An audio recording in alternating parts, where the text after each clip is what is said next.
Hello，各位同學，今日教下大家點樣用呢個調音器。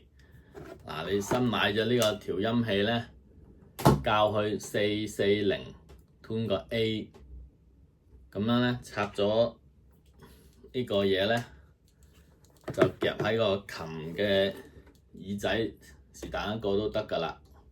咁樣，咁跟住呢，我哋通常小提琴呢就會校 A 音先嘅。記住慢慢拉，等佢嗰個唔會發得好緊要咁樣啊。係啦，咁而家顯示咧係好正宗喺個 A 嗰度咧，咁就會係準啦。咁跟住校完 A 咧，就會校 D 噶啦。係啦，你會發覺佢會啱啱有個綠色燈着住嘅。喺呢度。呢個 A 先啦嚇。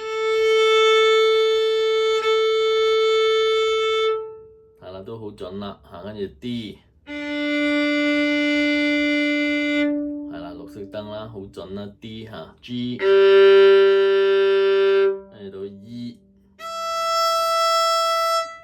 咁我而家示範下，如果低咗或者高咗點搞咧？我而家試下，哇！個 E 原來係好高喎，因為發咗去右邊喎，好高喎。咁你咧就扭嗰個微調，逆時針扭就會扭低啲嘅，再扭低啲，就嚟到啦，爭啲，咁準啦。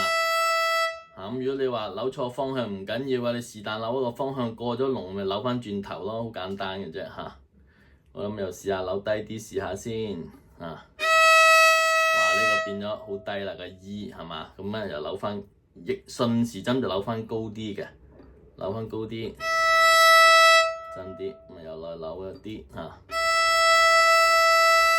就咁樣教啦小提琴。咁而小提琴嘅次序就係 A、D、G， 跟住最後係 E 啦。咁如果中提琴嘅話就好簡單啦，就係 A、D、G 最後 C 咁樣咯。咁如果大提琴嘅話就如此類推，都係 A、D、G、C 咁樣教噶啦咁希望大家都識用呢個調音器啦。再見。